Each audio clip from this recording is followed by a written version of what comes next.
दूसरे का हाथ पकड़। एक ब्राह्मण की भी यहाँ एक कथा है। नाचते नाचते वो भी आया, नंद जी का हाथ पकड़ लिया। बाबा आपने पूछा नहीं, मैं 6 महीने से दिखाई नहीं दे रहा था गांव में। मैं कहाँ गया था आपको पता है? अरे नहीं पता ब्राह्मण देवता, आप कहाँ गए थे? नाचते हुए दोनों बात कर रहे थे।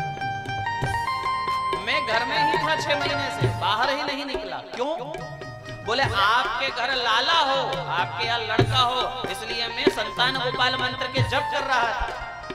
ओहो, इतनी कृपा मेरे ऊपर, बिना संकल्प के मेरा हित करने के लिए ब्राह्मण देवता।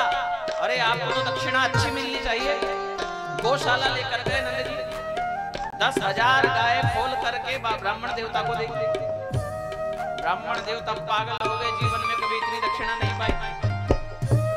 घर लेकर आए, बांधी गाय। 10,000 गायों को कहां बांधी?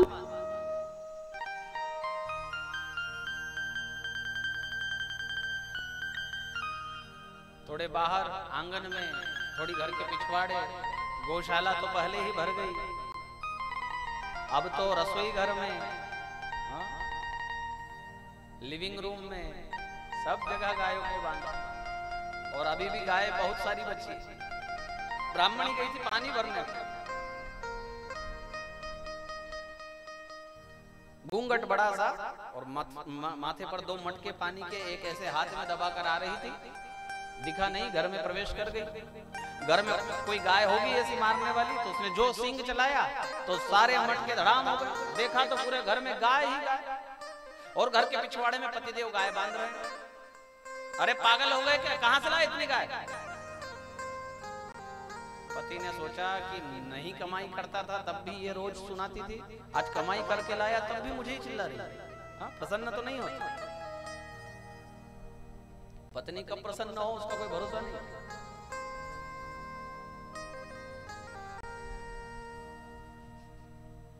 पागल हो गए क्या? कहां से लाए इतने गाय? बोले तू पूछती थी ना 6 महीने से माला लेकर बैठे हो, किसके लिए माला जप रहे हो? मैंने तुझे बताया नहीं, आज बताता हूँ, सुन। हाँ बताओ। बोले मैं नंद जी के यहाँ लाला हो जाए इसलिए संतान गोपाल मंत्र का जप कर रहा था। अरे और मेरी ईश्वर ने प्रार्थना सुन ली। देखो उनके यहाँ लालो भयो है, नाचो। पत्नी का हाथ हाथ में लेकर ब्राह्मण देवता नाचने लगे। पत्नी ने छुड़ाए हाथ। तो ये गाय कहां से लाए? बोले उन्होंने दी है दक्षिणा में। अरे नाचो मेरे साथ। पत्नी कहे कि हो गए तुम पागल, देने वाले ने कुछ भी दे दिया और तुम लेकर आ गए। पतिदेव ने कहा कि अब क्या करूं? कभी कमाई हुई नहीं थी तो भी मुझे ही डांटते थे। पत्नी की जो डांट है ना, कई लोग ऐसा कहते हैं। और हद तो तब हो जाती है जब कोई सामान खरीदने जाए बच्चों के साथ में पिता, और बच्चा वहां दुकानदार के सामने ही कह दे पापा ये मत लो, मम्मी चिल्लाई। वो बेचारा दुकानदार भी सोचे कि क्या हो रहा है इनके घर में, मम्मी डांट लगाएगी। एक जगह तो घर का सताया हुआ कोई बड़ा व्यक्ति अपने ऑफिस गया और किसी बात पर अपने मैनेजर से छिड़ गया और उसको एक तमाचा लगा। अब उसकी रीझ, उसकी खींच थी घर की, पर तमाचा जड़ दिया मैनेजर। अब बाद में उसको लगा कि मैंने गलत कर दिया, बेचारा इतने सालों से मेरे यहाँ नौकरी कर रहा है और मैंने घर की चिड़ इसके ऊपर उतार दी, गलत किया मैंने, अच्छा नहीं किया। तो उसने फिर मैनेजर को बुलाया और कहा कि आप बुरा मत मानना, आजकल ये फैशन चल रहा है, मैंने आपको मारा ना, मैं आपसे बहुत प्रेम करता हूँ, ये फैशन। मैनेजर को लगा कि बताओ बॉस ने मुझे प्रेम किया है, इतने तो सारे लोग हैं यहाँ काम में, पर प्रेम मेरे ऊपर है, मारा मुझे, बढ़िया। पति ने सोचा कि ये भी बढ़िया है, मैं भी तो अपनी पत्नी से कितना प्रेम करता हूँ। घर गया, डोरबेल बजाई, पत्नी ने दरवाजा खोला, एक तमाचा दिया उठा के। अरे पागल हो गए क्या, क्यों मारते हो? बोले ये फैशन चल रहा है, मेरे बॉस ने मुझे मारा, मैं तुझे मार रहा हूँ क्योंकि मैं तुझसे प्रेम करता हूँ। पगली तुझे पता नहीं, पत्नी ने 2 तमाचे दिए, एक इधर से और एक इधर से। मैं दुगुना प्रेम करती हूँ, मैं कोई कम करती हूँ? मुझे भी आपसे डबल प्रेम है, आप तो सिंगल ही करते हो। तो जीत पक्की पत्नी की ही है, चाहे जो हो जाए। ब्राह्मण ने सोचा करूं क्या आखिर को, तो ब्राह्मण ने कहा चले एक काम करते हैं, 10,000 गाय दी है तो 5,000 हम रख लेते, 5,000 तेरे मायके तेरे भाई को भिजवा देते। बोले हाँ, अब की ना बुढ़ापे में पहली बात, समझदारी की बात, नाचो नंद के आनंद भयो।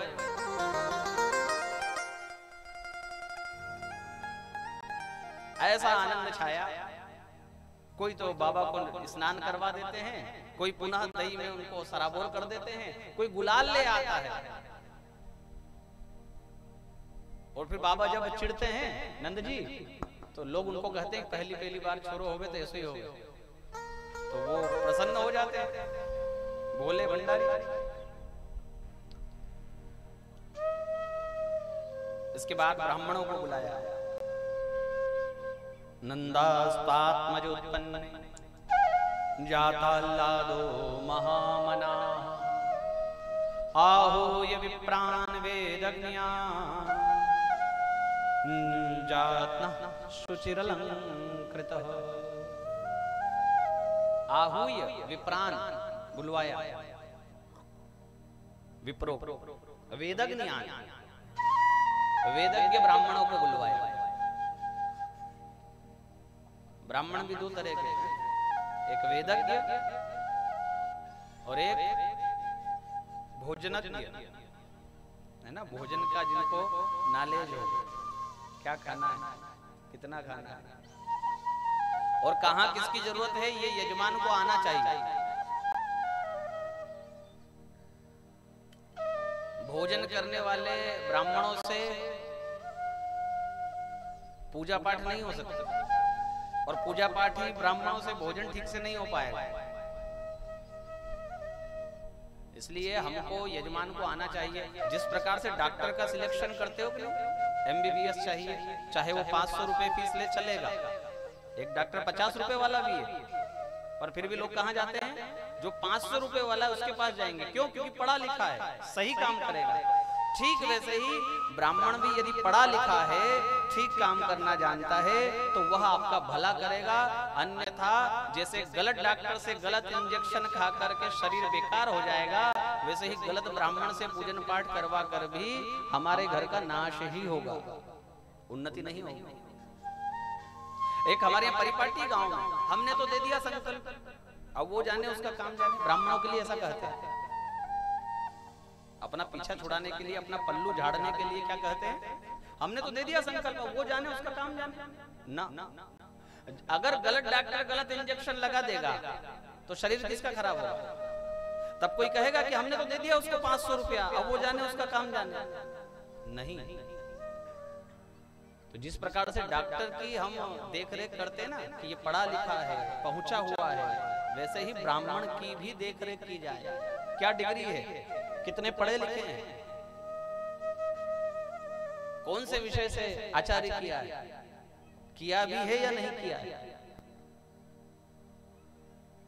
ये मैं नहीं बोल रहा। भागवत में लिखा है आहूय विप्रान, कैसे बोले वेदज्ञान, वेदज्ञ ब्राह्मणों को बुलाया, स्वस्ति वाचन करवाया और महामना, मन बड़ा करके दान दिया। दान जब दिया जाए ना तो महामना होकर के दान दिया जाए, संकुचित मन से दान ना दिया जाए। दे भी रहे हैं और मन भी कसमसा रहा है, ऐसा दान काम का नहीं।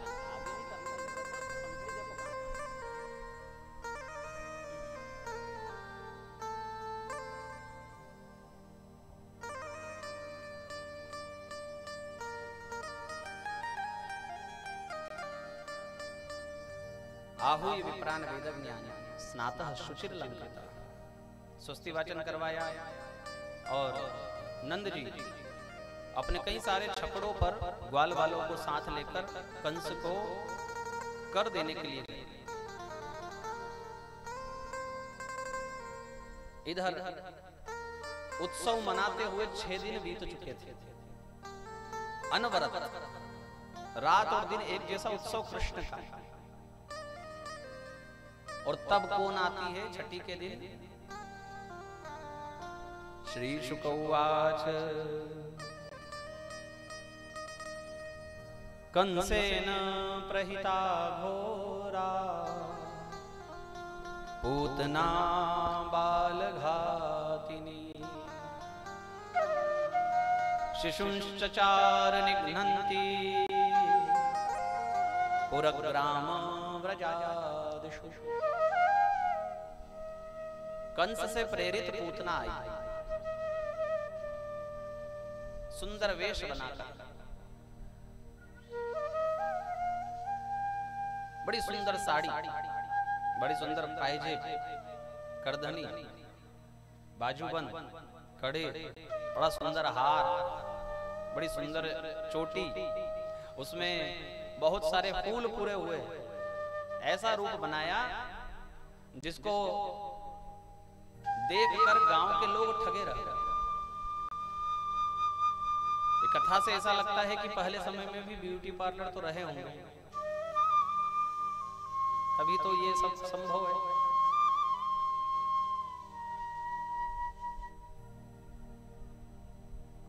सर्वसाधारण को ठग लिया, जितने भी गांव वाले थे उनको ठग लिया। और आज भी लोग ठगा जाते हैं। आज भी यदि कोई बड़ी गाड़ी से आए और बड़े सुंदर वस्त्र पहन कर आए तो उसके मन में क्या है ये कौन जानेगा? केवल यही देखेंगे कि कहां से आया है, कौन है, अच्छा ये फलाने जी है। देखो कई बार तो ना जानते हुए भी उनको रास्ता दे दिया जाता है। क्यों? क्योंकि बड़े हैं।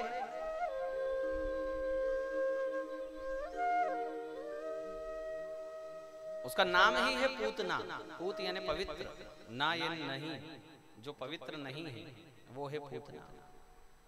इस संसार में सबसे अधिक अपवित्र है अज्ञान, सबसे अधिक पवित्र है ज्ञान और सबसे अधिक अपवित्र है अज्ञान। इसका अर्थ है पूतना कौन है? अज्ञान। क्यों? क्योंकि कंस से प्रेरित है। अभी हमने परिभाषा जब दी तब आपको बताया कंस अहंकार है और अहंकार से अज्ञान प्रेरित होता है, जो साधना के मार्ग में अबोध बालकों की हत्या करता है। अभी अभी माला जपने लगे और अज्ञान ने पकड़ लिया, राह भटकते देर नहीं लगती। थोड़े समय मंदिर जाने वालों को, थोड़े समय माला जपने वालों को मार्ग भटकते देर नहीं लगती। जब तक कोई पक्का गुरु ना मिले तब तक निश्चित करके ज्ञान आ जाए, ऐसा कोई कह नहीं सकता। जब बहुकाल करहि सत्संगा तब ही होई सब संशय भंगा। रामचरितमानस कहते हैं जब बहुकाल, 7 दिन से काम नहीं चलेगा।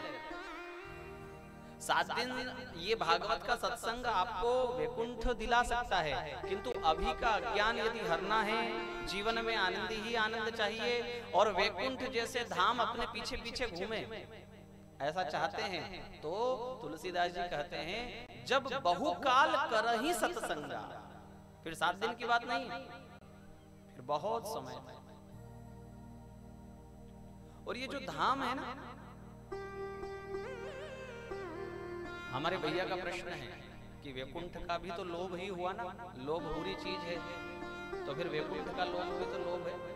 नहीं, वैकुंठ का लोभ नहीं होता है, क्योंकि जिसको देखा ही नहीं है उसका लोभ संभव ही नहीं। जिसको आपने अपने नेत्रों से देखा नहीं उसका लोभ कैसे?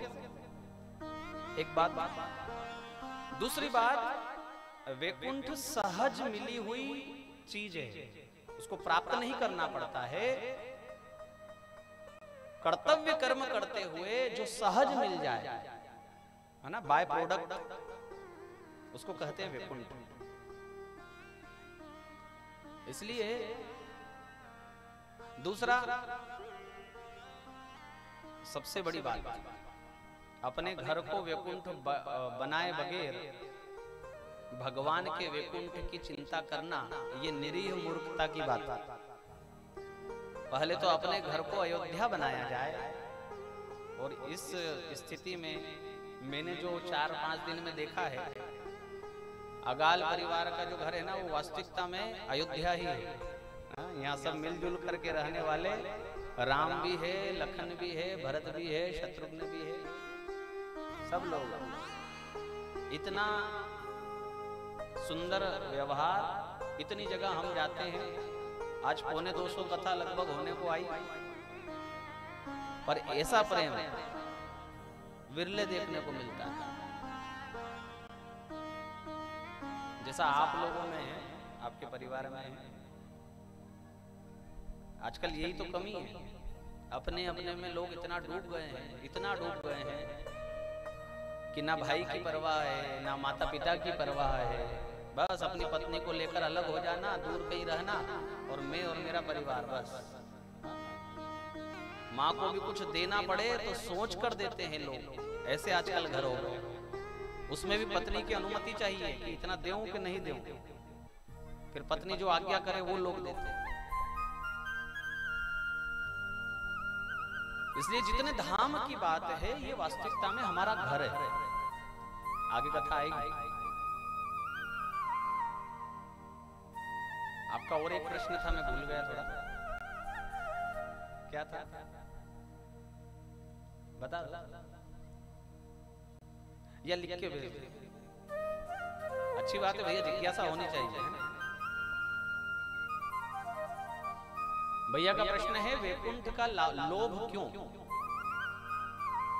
उसका लालच होना नहीं चाहिए भगवान।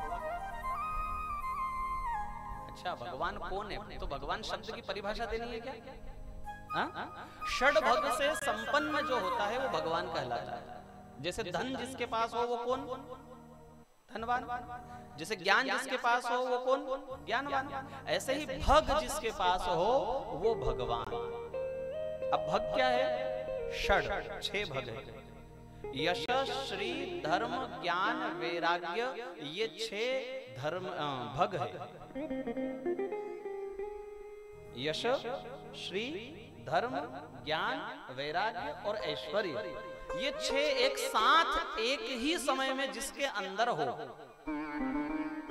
यश जिसके अंदर हो, श्री जिसके पास हमेशा हो, ज्ञान जो सर्वदा ज्ञान में रहे, या जो यूं कहें कि ज्ञान ही जिसका नाम है,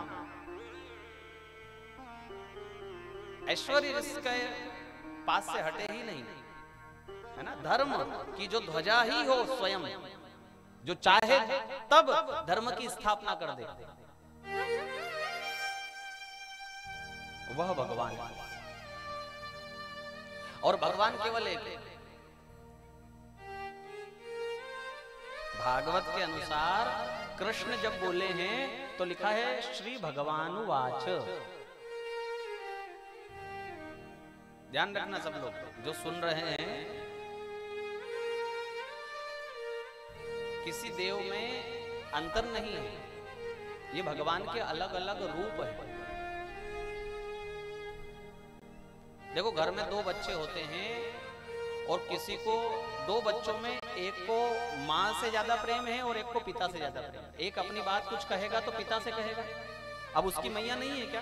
है, किंतु उसके लिए पिता ज्यादा उनको प्रेम करते हैं।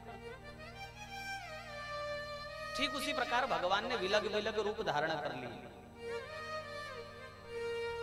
चाहे शिव हो, चाहे ब्रह्मा हो, चाहे हनुमान हो, ये सब भगवान के ही विभिन्न रूप हैं। आरती करते ना शिव जी की, तो एक लाइन आती है, ब्रह्मा विष्णु सदा शिव जानत अविवेका। बोल जानत अविवेका, प्रणवाक्षर के माथे ओंकार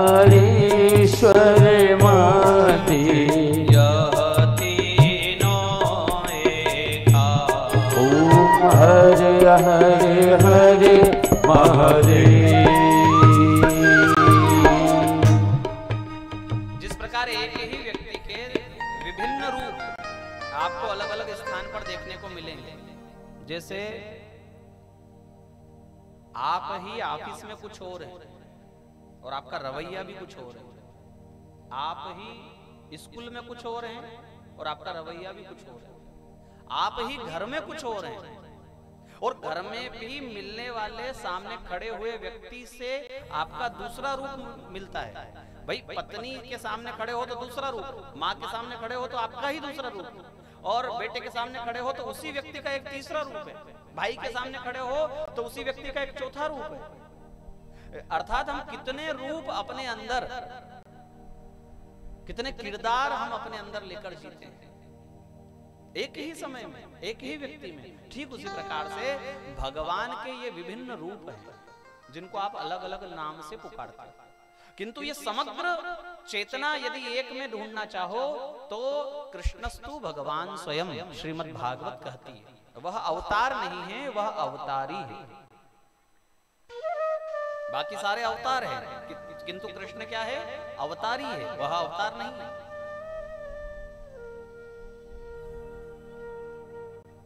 और आज उनके धाम में ही पूतना आई है, विशेष रूप बनाकर।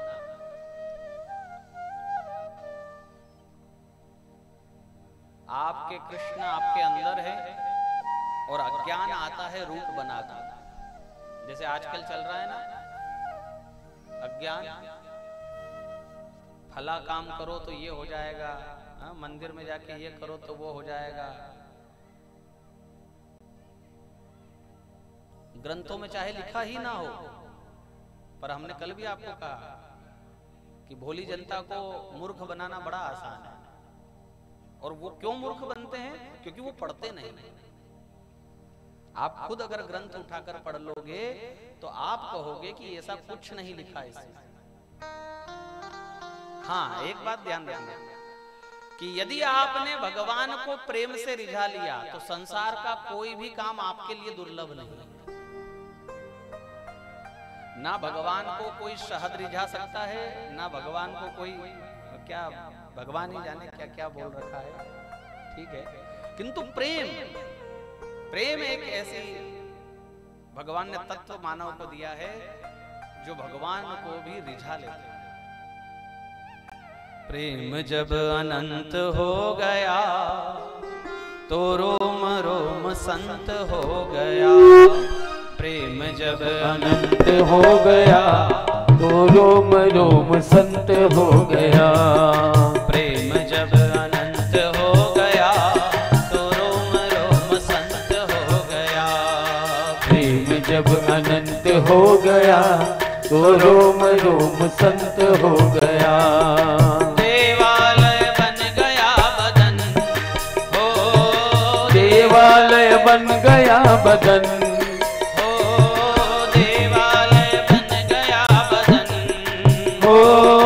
देवालय बन गया बदन, हो देवालय बन गया बदन, मन मेरा महंत हो गया। देवालय बन गया बदन, मन मेरा महंत हो गया। प्रेम जब अनंत हो गया तो रोम रोम संत हो गया। प्रेम जब अनंत हो गया तो रोम रोम संत हो गया।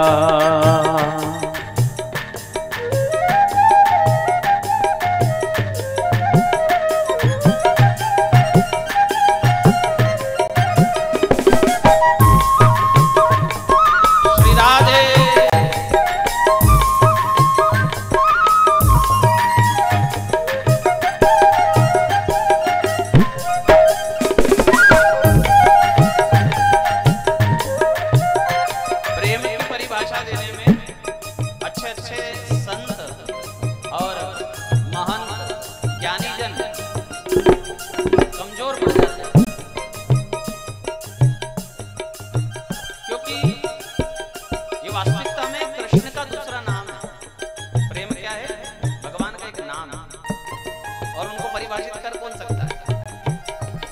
रामचरितमानस कहते राम ही केवल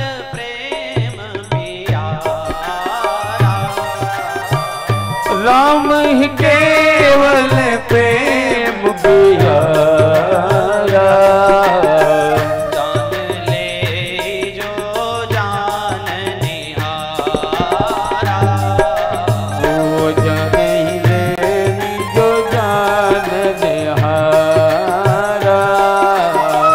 हरि व्यापक सर्वत्र समाना, हरि व्यापक सर्वत्र समाना। प्रेम ते प्रगट होहि में जाना, प्रेम से प्रगट होई मैं जाना। राम नाम मणि दीप धरो, जी हरे हरिद्वार। तुलसी भीतर बाहर हो, जो चाहिए से उजिया, जो चाहिए उजिया।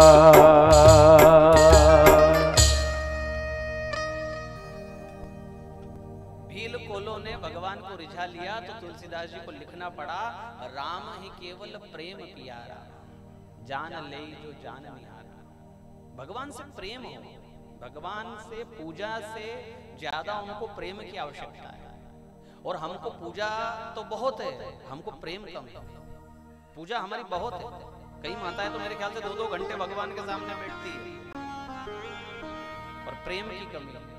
प्रेम किससे है? अपने बेटे से, अपने पोते से। अच्छा एक काम करो, जब कहीं जाओ 4 दिन के लिए बाहर, तो अपने छोटे से पोते को घर में छोड़कर ताला लगाकर सब लोग कहीं भी शादी में जाना हो तो चले जाना। कोई करेगा ऐसा? पर भगवान को करके जाते हो कि नहीं?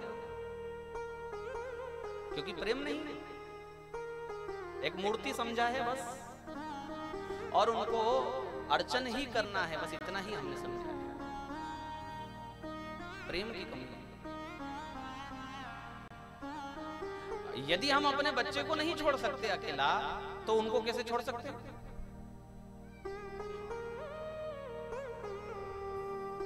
वो कहां मांगते हैं कि आप 56 भोग ही लगाओ। आपके घर में जो बन रहा है प्रेम से, एक बार लगा कर तो देखो, प्रेम से, भाव से। भाव क्या कहता है? जितनी देर आपको भोजन करने में लगती है उतनी देर उनको भी लगेगी कि नहीं? और छोटे बच्चे को तो और ज्यादा देर लगेगी जिमाने में, बड़ा मनाना पड़ता है उसको, है? पकड़ पकड़ कर बिठाना पड़ता है। पर हमारे लोग तो ऐसे हैं कि ठाकुर जी के सामने जाए, तुलसी छोड़े, घंटी बजाए, थाली उठाए और वापस आ जाए। भगवान हाथ भी ना बढ़ा पाए, अपना खुद का जिमाना तो दूर, होना तो ये चाहिए कि हम जिमाए उनको, तो वो तो करे नहीं। पर अगर भगवान भी सोचे कि चलो आज तो अच्छी कड़ी बनी है, जोड़े चखू तो सही, हाथ बढ़ाए, इतनी देर में तो थाली हो गई।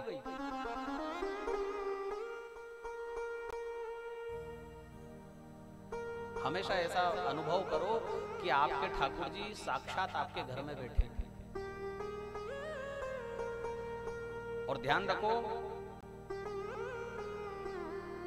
कि भगवान का एक अवतार है जिसको कहते हैं अर्चावतार, वो आपके घर में है, आपके स्वयं के लिए उन्होंने वो अवतार लिया है। कृष्ण अवतार तो पूरी दुनिया के लिए हुआ, राम अवतार तो पूरी दुनिया के लिए हुआ, वामन अवतार तो पूरी दुनिया के लिए हुआ, किंतु जो ठाकुर जी आपके घर में बैठे हैं उन्होंने केवल और केवल आपके लिए अवतार लिया है। वो किसी और के नहीं, वो केवल आपके लिए। इसलिए घर में जो भी व्यवस्था हो उनके अनुरूप करके, जितना आपके बच्चे को समय लगता है, जैसे आपके बच्चे को रखना पड़ता है, वैसे ही उसको। लोगों की तो भाषा भी भगवान में बदल जाती है। ठाकुर जी हाथ में हो ना तो लोग कहते हैं यहां रख दो। अच्छा, आपका बच्चा आपके हाथ में हो और किसी को कहना हो तो क्या कहेगा? यूं कहेगा यहां रख दो। बच्चे के लिए क्या कहते हैं? यहां बिठा दो। ठीक है। और वही अगर मूर्ति हाथ में है तो क्या कहेंगे, यहाँ रख दो। बस यही पूरा भाव बदल जाता है कि वो एक सामान है। बस जैसे सामान कोई रख दो, ऐसे ठाकुर जी भी रख दो। और यदि वो बच्चा है, हाँ, यदि वो आपके प्रत्यक्ष ठाकुर जी है तो कोई कहेगा रख दो, मुंह से निकलेगा ही नहीं, बिल्कुल वैसे ही सम्मान से निकलेगा जैसे घर के किसी व्यक्ति के लिए निकलता है। यहाँ बिठा दो भैया भगवान को, यहाँ बिठाओ, इधर रख दो, ऐसे थोड़ी कहेगा कोई।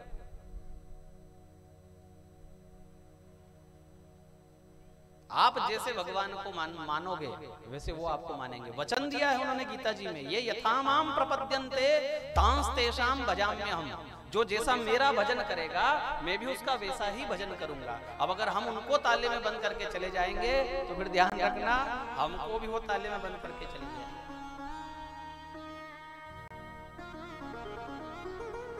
सुदामा जी को स्नान करवा रहे थे द्वारिका जी में, तो रुक्मणी को कह रहे थे कि पंचामृत डालने में कमी मत करना रुक्मणी, क्योंकि इसके घर में खाने को कुछ नहीं था जिस दिन, उस दिन इसने मुझे पंचामृत से स्नान करवाया है, मैं भूला नहीं वो दिन। और मेरा वचन है कि जो भक्त जैसा मेरा भजन करेगा मैं भी उसका वैसा ही भजन करूंगा। इसलिए आप ऐसा भजन करो कि हमारी भी बारी आएगी, ऐसा सोच करके भजन करो। और ऐसा करते करते यदि प्रेम हो जाएगा उनमें तो आप उनको छोड़ ही नहीं सकते। या तो साथ लेकर जाओगे या पूरा घर में ताला लगा कर जाओगे ही नहीं, या किसी को उनकी व्यवस्था के लिए सौंप कर जाओगे।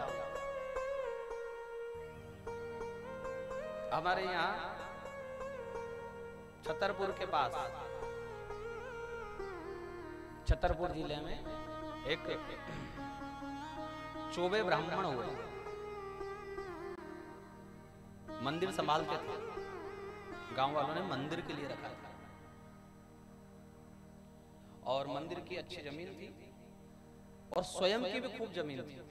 और ये सत्य घटना है, ज्यादा पुरानी नहीं है, आज से लगभग 40 वर्ष पूर्व। आप अभी भी जाकर के वहां पता कर सकते हैं। मंदिर था भगवान कुंज बिहारी का और चौबे जी को कोई संतान नहीं थी। बुढ़ापा आया, पत्नी चली गई, अब अकेले बचे चौबे जी। तो रिश्तेदार लोग चक्कर काटने लगे। पता है ना आपको क्यों काटने लगे? जमीन के लिए। मेरे छोरे को ले लो, इसको ले लो, इसको गोद ले लो। चौबे जी कहे कि हम गोद किसी को तब लें जब हमारा बेटा ना हो। हमारा बेटा है? अरे आपका बेटा है? कौन बेटा है आपका? बोले ये है ना हमारा कुंजो बेटा। कुंज बिहारी जी का नाम उन्होंने क्या रखा? इसको कहते हैं प्रेम। ये प्रेम में ही संभव है। हमारा कुंजो बेटा है, हर प्रकार से सुंदर सुघड़ ऐसा बेटा हमारा है कि किसी का क्या होगा तो हम क्यों किसी के बेटे के गोद ले। फिर भी लोग आते रहे, उनको कुछ भी बहलाते रहे। गुस्सा आ गया लोगों को, घर वालों को, तो इतना तक कह दिया कि मरोगे तो आग कौन देगा? तो बोले ये देगा हमारा कुंजो बेटा। तब लोगों ने देख लिया कि अरे ये समझने वाला नहीं, तो रिश्तेदारों ने आना बंद कर दिया। एक दिन अचानक से स्वस्थ शरीर से चौबे जी की मृत्यु हो गई।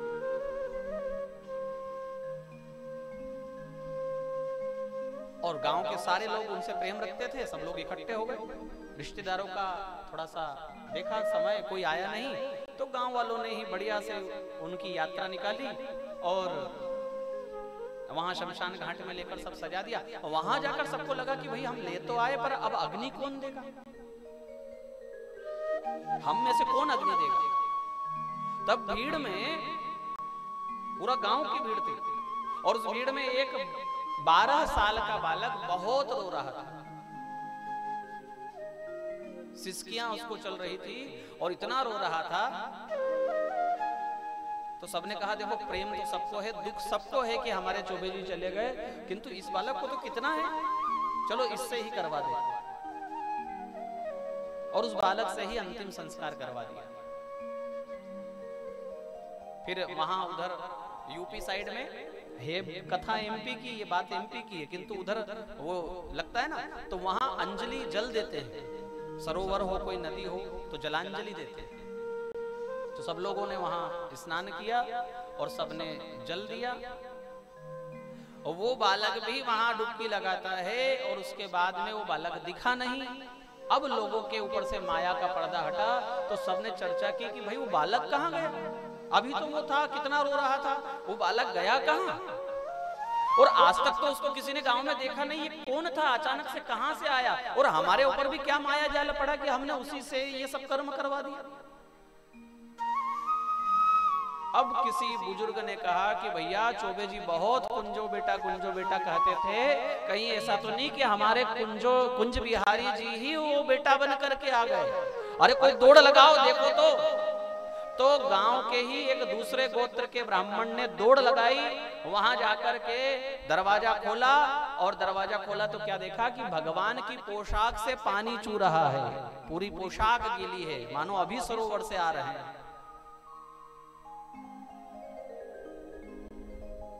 ये कोई ज्यादा पुरानी बात नहीं, किंतु ये प्रेम की बात है, ये भाव की बात है। भाव का भूखा हूं मैं, भाव ही बस सार, भाव से मुझको बजे तो भव से बेड़ा पार। अन्न धन और वस्त्र भूषण कुछ न मुझको चाहिए, आप हो जाए मेरा बस, यही मेरा सत्कार है। भाव का भूखा हूं मैं और भाव ही बस सार है। और भगवान भाव को इतना पकड़ते हैं कि पूतना मां बनकर आई ना, तो भगवान ने उसको मां ही समझ लिया। उसका भगवान विषपान भी कर गए और भगवान उसका दुग्धपान भी कर गए, आंखें बंद कर।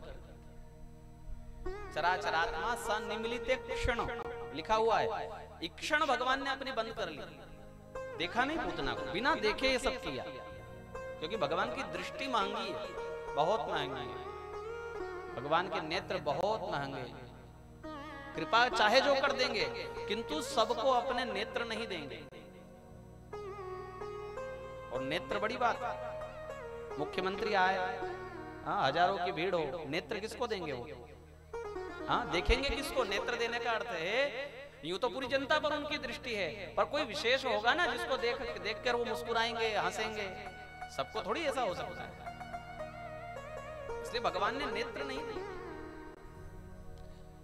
शूर्पणखा को नेत्र नहीं दिए, और दोनों सच सवर कर आई थी, दोनों तैयार होकर आई थी। शूर्पणखा उतरी और प्रार्थना करती है, तुम सम पुरुष न मो सम नारी, यह संजोग विधि रचा विचारी। मन माना कछु तुम ही निहारी, ताते अब लग रही हूं कुमारी।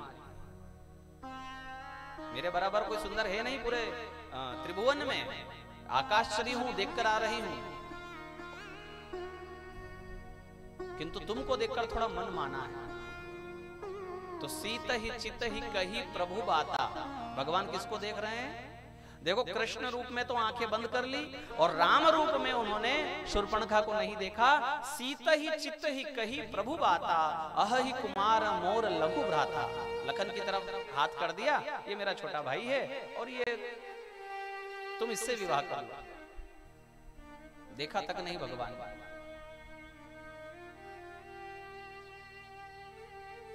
क्योंकि भगवान के नेत्र बड़े महंगे हैं। या यूं कहे कि भगवान पाखंड को नहीं देखते, भगवान काया को नहीं, भगवान कलेजे को देखते हैं। काया कितनी सुंदर है ये भगवान को नहीं रिझा सकता, कलेजा कैसा है आपका, भगवान इसको देखते हैं। तन नहीं भगवान मन के भूखे।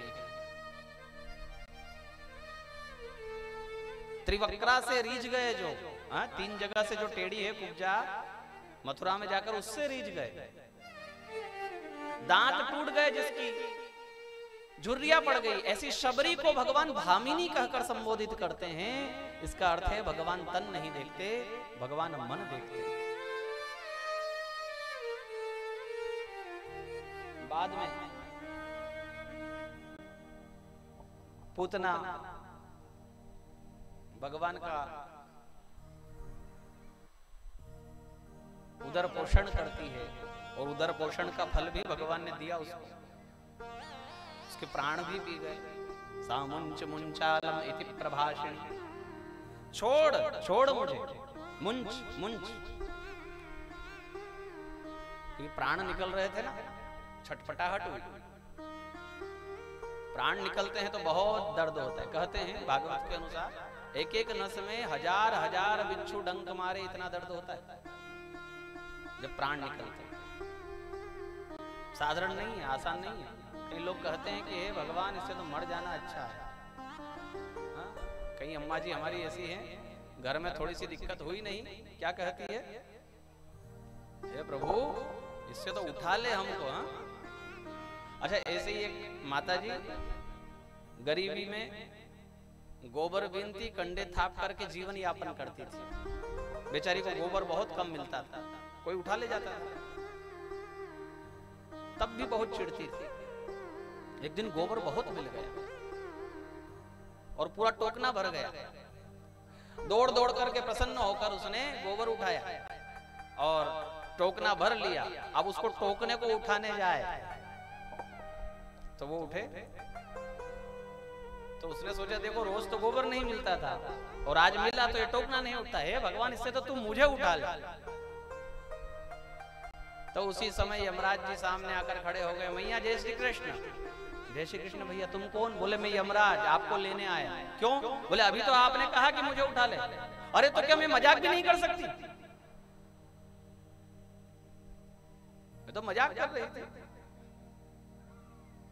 तो कहना आसान है, किंतु जब आएगी ना तब पता पड़ेगा।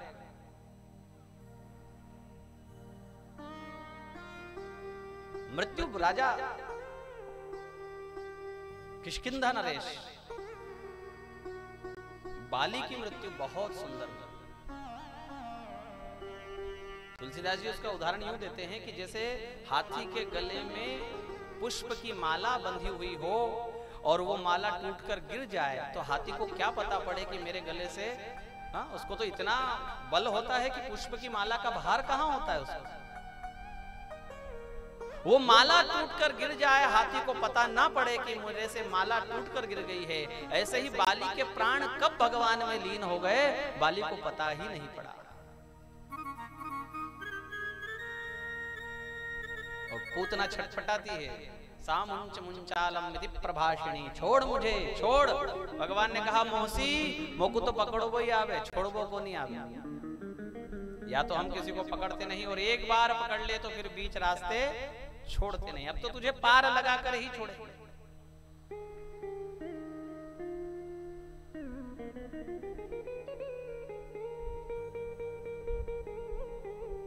पूतना को जननी की गति दी। कौशल्या के लिए जो सीट होनी चाहिए, देवकी और यशोदा के लिए जो होना चाहिए, वो गति पूतना पा गई। ऐसा वो कृपालु है। कृपा की ना होती जो आदत तुम्हारी, तो सुनी ही रहती अदालत तुम्हारी। कृपा की ना होती जो आदत तुम्हारी, तो सुनी